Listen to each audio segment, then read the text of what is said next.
And let's talk to the company whose countdown on the Lal Street has begun today. Today is day one, and we're talking about the new kid on the block, Happy Forgings.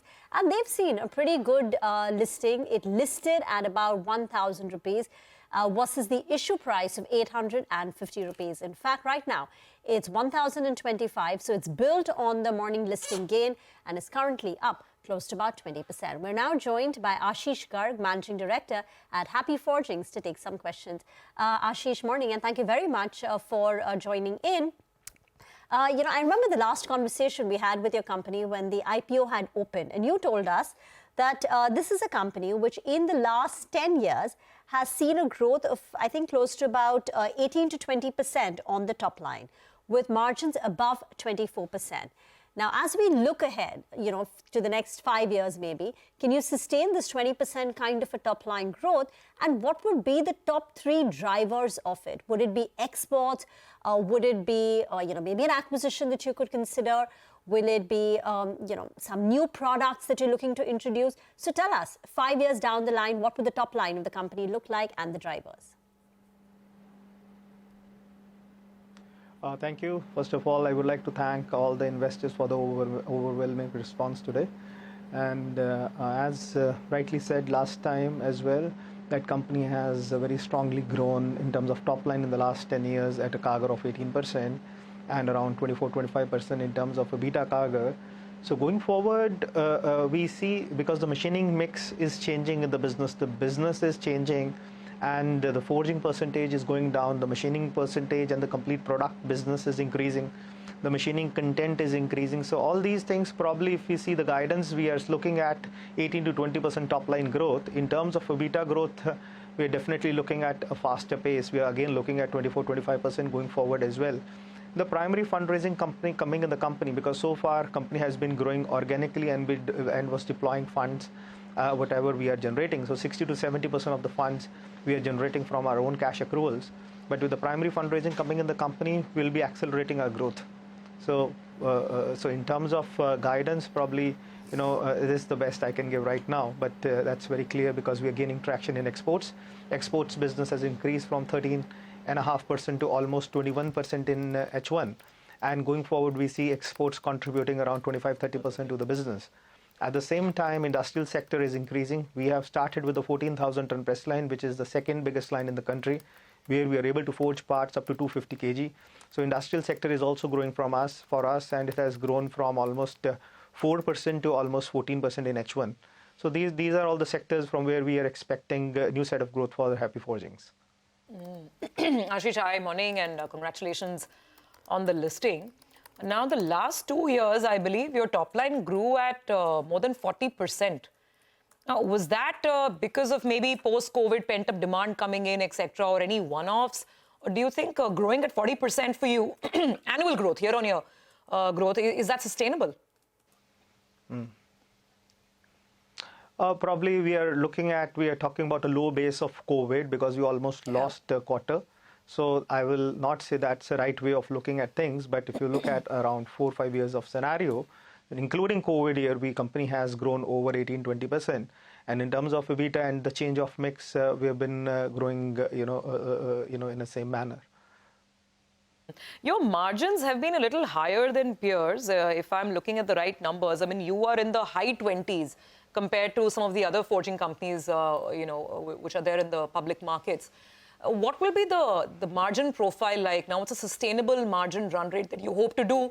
And, give us an idea of the levers. You mentioned you're getting into industrial, some of these other segments that will drive growth. What do these segments mean for margins? So company's EBITDA margin is very strong. If you look at last 5-year average, it is around 27%, including COVID year.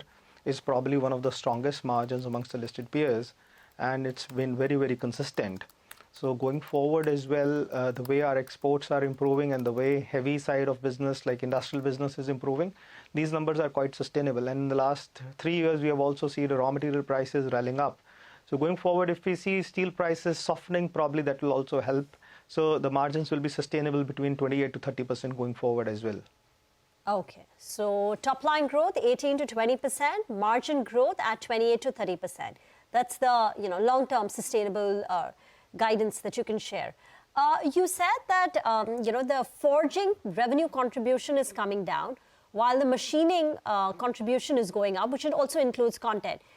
Can you tell us what the percentage stands at and how will it change the mix? So if you talk about in the last 10 years, the machining business has grown 8x, whereas the forging business has just grown 2x. So the machining percentage today for us is 85%, which is the highest amongst the listed peers today. So it's no more a forging company. We are a complete product company where the machining content is very high. And going forward as well, even within this machining stake, we are going for very high precision components, which are within 10 micron. Micron is 1,000 of a millimeter. So as we are ramping up on the precision business, this definitely is going to change. The machining mix is going to change because the gross margin and the material margin on the machining business is far superior than the simple forging business. Okay. Are you also present in the EV segment, Ashish? Do you cater to the EVs? So currently we are not into passenger. So currently we are not into pass car segment. We are majorly into heavy side of the business, but we are getting the opportunities from North American market as well for e-axles. But the programs are going to start from 2025, and the visibility at the moment in terms of volume is not much. Okay. Would you look at getting into passenger cars? Yes, we are already working with one of our clients where they have given us a substantial share of business in SUV sector. It's a D22 platform for one of our customers where we are already ramping up. Probably this will be 60-70 crores of business next year. So we are entering into this sector as well. It will be probably 3 to 4% of our the total share by next year. SUVs will be 3 to 4%. Yes. Okay. And the smaller car segment? No, we are not into that range. Okay. We are not into two-wheelers. We are not into pass car. So we are on a heavy side, majorly on a heavy side. Okay. Finally, give us a sense on the CapEx program ahead, because you are adding capacity, and I believe that your CapEx could be close to about 1,000 crores over the next couple of years. Just run us through the numbers again, capacity addition, and how do you plan to fund it? So if you look at, we have already, in the last 4 years, we have added more than 600 crores of gross block without adding any debt. In fact, we have reduced debt by 100 crores by adding 600 crores in capex. And 70% of our cash accruals we have deployed in the business. Going forward, the way we are seeing our cash accruals and the way the capex is planned, so we're looking at 900 to 1,000 crores of capex, and that will be funded through internal accruals. And the IPO proceeds will definitely help us to boost this capex going forward as well. And still, company is already at 0.22 debt equity, which is one of the best in the industry. So going forward as well, we'll be sitting at a similar number. Any acquisitions? I know you're not raising money for growth capital per se. You're using your internal funds for all your requirements. But is there an acquisition on the cards?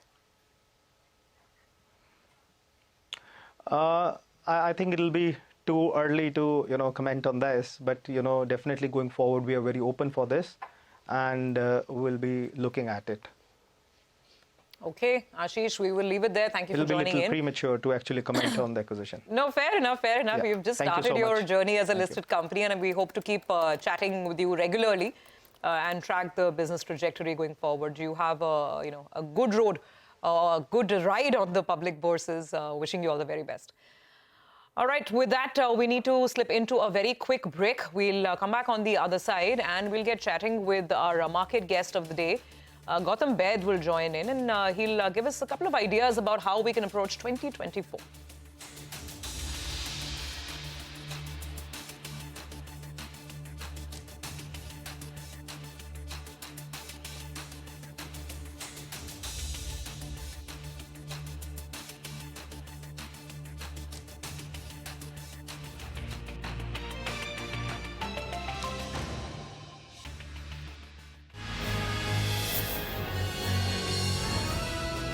CNBC-TV18, embarking on a quarter century of excellence. Thank you for watching CNBC TV18. For all our top stories and news updates, follow us on our social media platforms.